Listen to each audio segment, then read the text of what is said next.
Shalom sahabat Gebada dimanapun Anda berada. Apa kabar hari ini? Semoga senantiasa sehat dan bersukacita selalu di dalam Yesus Tuhan kita. Terpujilah Tuhan, kita masih diberikan kesempatan mengikuti Gebada hingga saat ini. Saya Pendeta Arnold Tindas, anggota Majelis Pertimbangan PGLII. Mulai hari ini kita akan membahas dan membaca bersama-sama kitab 2 Raja-Raja. Dimulai dari pasal 1 sampai 3. Perlu kita pahami bahwa tatkala kita meringkas satu cerita yang panjang menjadi satu kalimat, maka kemungkinan akan banyak arti dan makna yang terlewatkan. Namun menariknya, dengan meringkaskan suatu cerita menjadi satu kalimat, kisah tersebut mungkin dapat lebih mudah dipahami. Misalnya, dalam pembacaan Alkitab secara berkelompok, saat kita membaca kisah yang panjang dengan pemaparan yang singkat, akan lebih memudahkan untuk memahami isi kisah tersebut. Dengan demikian, untuk menjelaskan inti dari 2 Raja-Raja, saya meringkasnya dengan satu kalimat, yaitu kehancuran raja-raja yang kehilangan raja sejatinya. Maksudnya adalah dalam konteks 2 Raja-Raja terjadi peristiwa di mana raja-raja tidak lagi takut akan Tuhan dan tidak melayani Tuhan sebagaimana raja yang sejati. Secara ringkas 2 Raja-Raja pasal 1 sampai 17 menceritakan mengenai anak Ahab, Ahazia, sampai pembuangan Israel ke Asyur dengan kurun waktu 130 tahun. Kemudian dalam 2 Raja-Raja pasal 18 sampai 25 menceritakan tentang Raja Yehuda, Hizkia, hingga raja terakhir Yoyakin dengan kurun waktu 150 tahun. Mungkin di antara kita pernah mendengarkan perkataan terkenal dari penyair Paul Valery yang berbunyi, "Jika Anda tidak hidup seperti yang Anda pikirkan, maka Anda akan berpikir seperti Anda hidup." Kalimat ini dapat kita pahami bahwa jika kita hidup tetapi tidak mendengarkan Tuhan, maka kita akan mendengarkan apa yang kita inginkan dari dalam diri kita. Hal demikian terjadi di masa Israel, bahwa tatanan rohani menentukan realitas, sebagaimana diajarkan dalam kitab Ulangan. Runtuhnya bangsa Israel bukan karena mereka dilemahkan Tuhan, melainkan mereka sendiri yang melemahkan diri mereka, oleh karena tidak berpegang teguh pada firman Tuhan. Demikian juga dengan kita saat kita tidak hidup dan berpegang kepada firman Tuhan, maka kita juga akan mengalami berbagai kelemahan secara kerohanian di dalam perjalanan iman kita. Di samping itu, kendatipun bangsa Israel hancur dan runtuh, firman dan janji Tuhan tetap bertahan. Dengan demikian, melalui para raja yang berpegang kepada firman Tuhan, maka kerajaan Allah tetap bertumbuh dan bertahan. Kita memasuki bacaan hari ini, yaitu 2 Raja-Raja pasal 1 sampai 3. Secara ringkas, 2 Raja-Raja pasal 1 sampai 3 ini menceritakan tentang pertentangan dan permusuhan antara Elia dengan Ahazia. Hingga pada pasal 2, saat kenaikan Elia ke sorga dan munculnya Elisa. Kemudian pasal 3 yaitu tentang peperangan Israel dengan Moab. Berbeda dengan para raja yang tidak takut akan Tuhan dan tidak memegang teguh pada firman-Nya, nabi pengganti Elia yang bernama Elisa ini justru sangat teguh berpegang pada perintah Tuhan dan berkomunikasi langsung dengannya. Firman Tuhan itu kuat dan berkuasa dalam setiap relung hidup manusia. Oleh karena itu, kita harus berpegang teguh di dalam firman Tuhan di setiap relung kehidupan kita. Untuk semakin memahami hal ini, mari kita membaca 2 Raja-Raja pasal 1 sampai 3 secara seksama.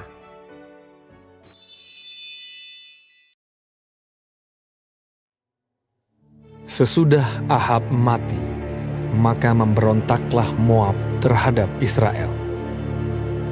Pada suatu hari, jatuhlah Ahazia dari kisi-kisi kamar atasnya yang ada di Samaria, lalu menjadi sakit. Kemudian dikirimnyalah utusan-utusan dengan pesan, "Pergilah, mintalah petunjuk kepada Baal Zebub,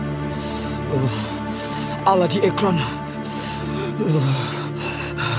Apakah aku akan sembuh dari penyakit ini?" Tetapi berfirmanlah malaikat Tuhan kepada Elia, orang Tisbe itu, "Bangunlah, berangkatlah menemui utusan-utusan Raja Samaria, dan katakan kepada mereka, apakah tidak ada Allah di Israel, sehingga kamu ini pergi untuk meminta petunjuk kepada Baal Zebub, Allah di Ekron. Sebab itu, beginilah firman Tuhan, engkau tidak akan bangun lagi dari tempat tidur di mana engkau berbaring, sebab engkau pasti akan mati." Lalu pergilah Elia. Sesudah utusan-utusan itu kembali kepada raja, berkatalah ia kepada mereka, "Mengapa kamu kembali?" Jawab mereka kepadanya, "Ada seorang datang menemui kami dan berkata kepada kami, 'Pergilah, kembalilah kepada raja yang telah menyuruh kamu, dan katakanlah kepadanya, beginilah firman Tuhan, apakah tidak ada Allah di Israel, sehingga engkau menyuruh meminta petunjuk kepada Baal Zebub, Allah di Ekron. Sebab itu, engkau tidak akan bangun lagi dari tempat tidur di mana engkau berbaring, sebab engkau pasti akan mati.'" Lalu bertanyalah ia kepada mereka, "Bagaimanakah rupa orang yang telah datang menemui kamu itu, dan yang mengatakan perkataan ini kepadamu?" Jawab mereka kepadanya, "Seorang yang memakai pakaian bulu dan ikat pinggang kulit terikat pada pinggangnya." Maka berkatalah ia, "Itu Elia, orang Tisbe." Sesudah itu disuruhnyalah kepada Elia seorang perwira dengan 50 anak buahnya. Orang itu naik menjumpai Elia yang sedang duduk di atas puncak bukit. Berkatalah orang itu kepadanya, "Hai Abdiallah, Raja bertitah, turunlah." Tetapi Elia menjawab, katanya kepada perwira itu, "Kalau benar aku abdi Allah, biarlah turun api dari langit memakan engkau habis dengan ke-50 anak buahmu." Maka turunlah api dari langit memakan dia habis dengan ke-50 anak buahnya. Kemudian raja menyuruh pula kepadanya seorang perwira yang lain dengan ke-50 anak buahnya. Lalu orang itu berkata kepada Elia, "Hai Abdiallah, beginilah titah raja, segeralah turun."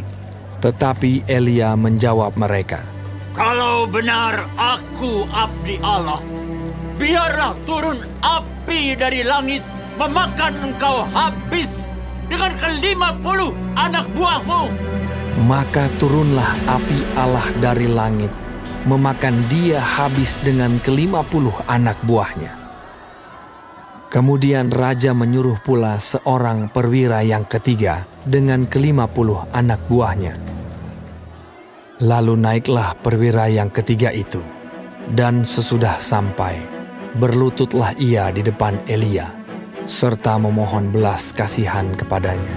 Katanya, "Ya abdi Allah, biarlah kiranya nyawaku dan nyawa ke-50 orang hamba-hambamu ini berharga di matamu. Bukankah api sudah turun dari langit, memakan habis kedua perwira yang dahulu dengan ke-50 anak buah mereka? Tetapi sekarang, biarlah nyawaku berharga di matamu. Maka berfirmanlah malaikat Tuhan kepada Elia, turunlah bersama-sama dia. Janganlah takut kepadanya. Lalu bangunlah Elia dan turun bersama-sama dia menghadap raja. Berkatalah Elia kepada raja, beginilah firman Tuhan. Oleh karena engkau telah mengirim utusan-utusan untuk meminta petunjuk kepada Baal Zebub Allah di Ekron, seolah-olah tidak ada Allah di Israel untuk ditanyakan firman-Nya, maka sebab itu engkau tidak akan bangun lagi dari tempat tidur di mana engkau berbaring, sebab engkau pasti akan mati. Maka matilah raja sesuai dengan firman Tuhan yang dikatakan oleh Elia. Maka Yoram menjadi raja menggantikan dia dalam tahun kedua zaman Yoram bin Yosafat, raja Yehuda, sebab Ahazia tidak mempunyai anak laki-laki. Selebihnya dari riwayat Ahazia, apa yang dilakukannya, bukankah semuanya itu tertulis dalam kitab sejarah raja-raja Israel?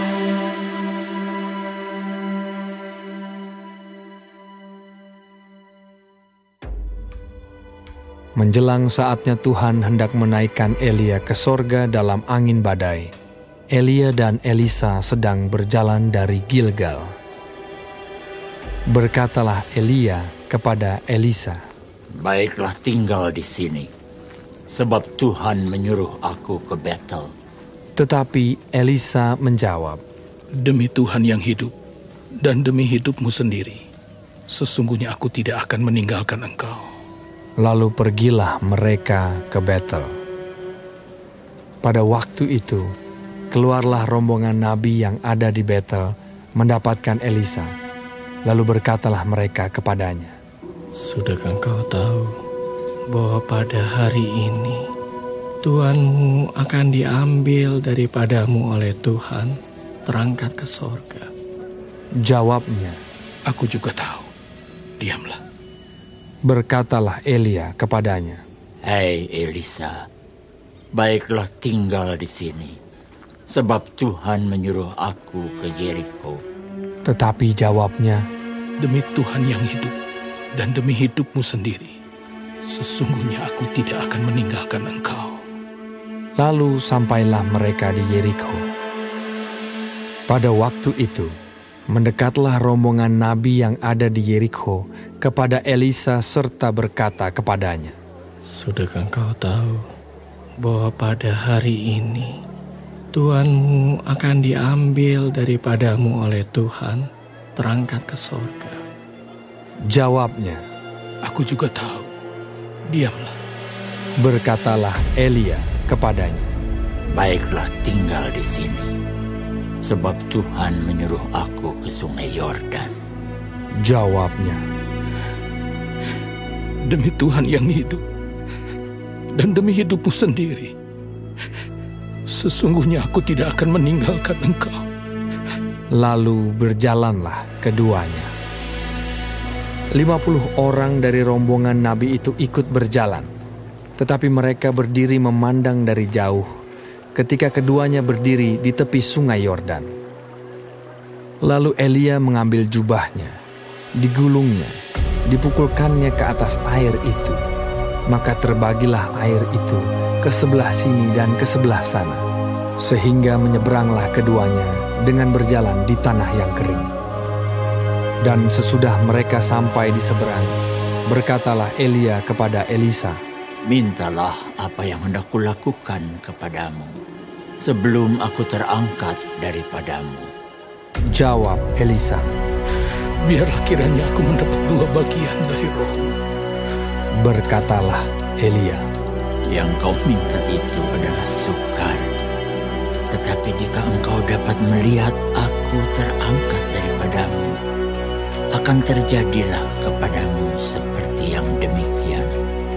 Dan jika tidak akan terjadi. Sedang mereka berjalan terus sambil berkata-kata, tiba-tiba datanglah kereta berapi dengan kuda berapi memisahkan keduanya.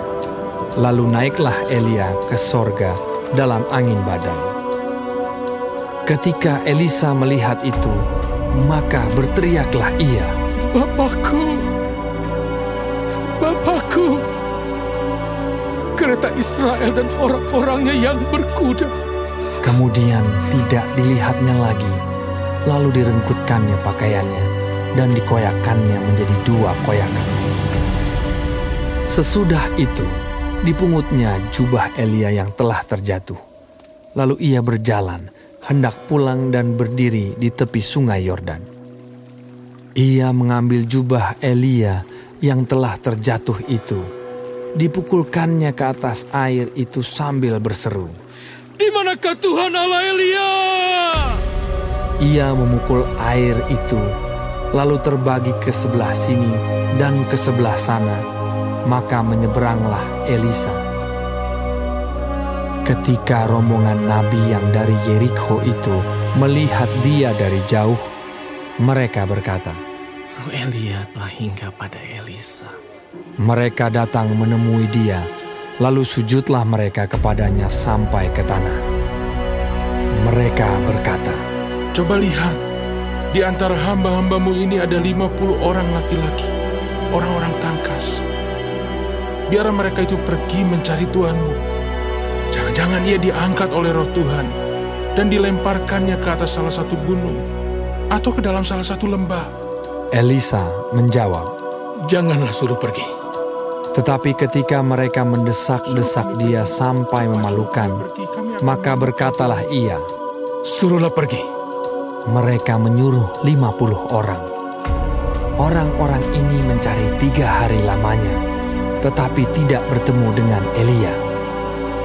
Ketika mereka kembali kepada Elisa yang masih tinggal di kota Yerikho, berkatalah ia kepada mereka, Bukankah telah kukatakan kepadamu, jangan pergi? berkatalah penduduk kota itu kepada Elisa, Cobalah lihat, letaknya kota ini baik, seperti Tuanku lihat. Tetapi airnya tidak baik, dan di negeri ini sering ada keguguran bayi. Jawabnya, Ambillah sebuah pinggan baru bagiku, dan taruhlah garam ke dalamnya. maka mereka membawa pinggan itu kepadanya.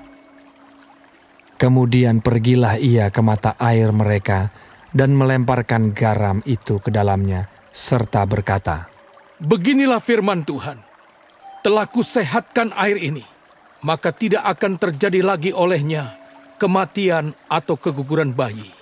Demikianlah air itu menjadi sehat sampai hari ini, sesuai dengan firman yang telah disampaikan Elisa.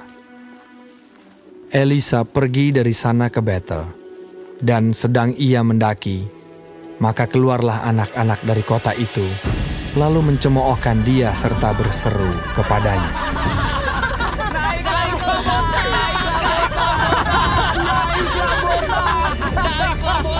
Lalu berpalinglah ia ke belakang, dan ketika ia melihat mereka, dikutuknyalah mereka demi nama Tuhan.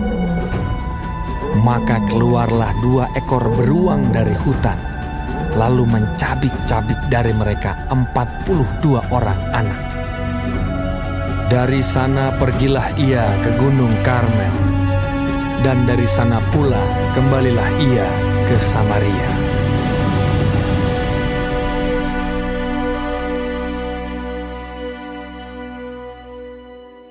Yoram anak Ahab menjadi raja di Samaria atas Israel dalam tahun ke-18 zaman Yosafat, raja Yehuda, dan ia memerintah 12 tahun lamanya.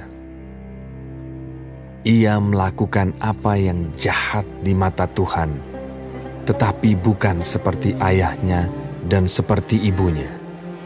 Ia menjauhkan tugu berhala Baal yang didirikan ayahnya. Namun demikian, ia masih berpaut kepada dosa Yerobeam bin Nebat yang mengakibatkan orang Israel berdosa pula. Ia tidak menjauhinya. Mesa, raja Moab, adalah seorang peternak domba. Sebagai upeti, ia membayar kepada raja Israel 100.000 anak domba dan bulu dari 100.000 domba jantan. Tetapi segera sesudah Ahab mati, memberontaklah Raja Moab terhadap Raja Israel. Keluarlah Raja Yoram pada waktu itu dari Samaria. Lalu ia memeriksa barisan seluruh orang Israel. Selanjutnya ia menyuruh orang kepada Yosafat, Raja Yehuda, dengan pesan, Raja Moab telah memberontak terhadap aku. Maukah engkau bersama-sama aku berperang melawan Moab? Jawabnya, Aku akan maju. Kita sama-sama, aku dan engkau, rakyatku dan rakyatmu, kudaku dan kudamu. Lagi ia bertanya, Melalui jalan manakah kita akan maju? Jawabnya, Melalui padang gurun Edom. maka berjalanlah Raja Israel dan Raja Yehuda dan Raja Edom. Tetapi sesudah mereka berkeliling 7 hari perjalanan jauhnya, maka tidak terdapat air untuk tentara dan untuk hewan yang mengikuti mereka. Lalu berkatalah Raja Israel, Wahai, Tuhan telah memanggil ketiga raja ini untuk menyerahkan mereka ke dalam tangan Moab.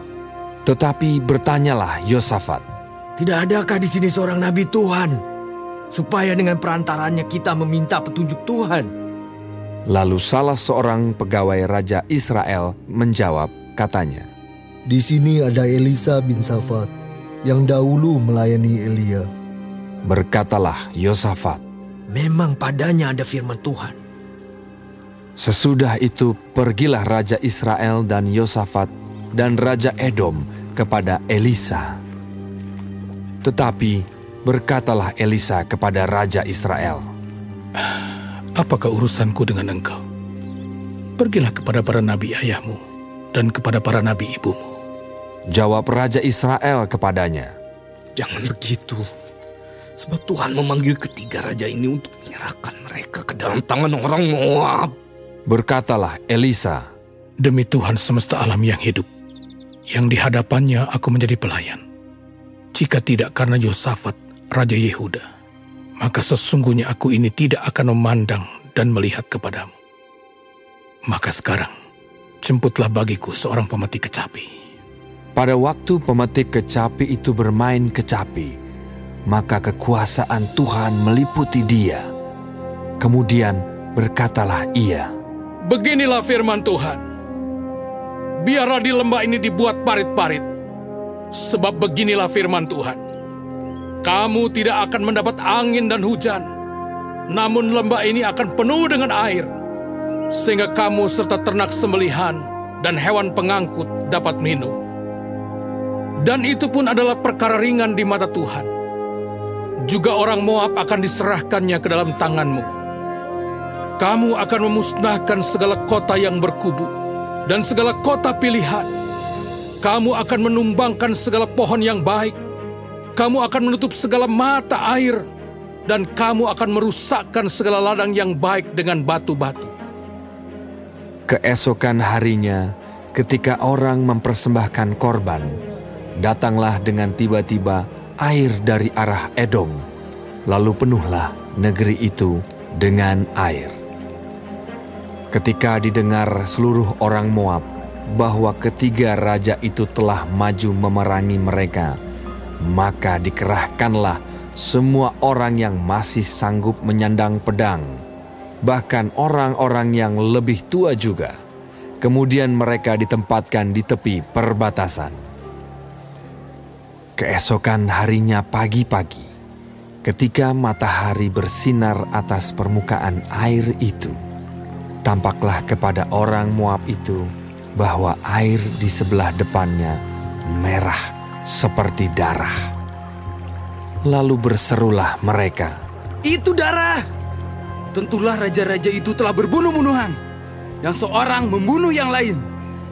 Maka sekarang, marilah menjarah hai orang-orang Moab.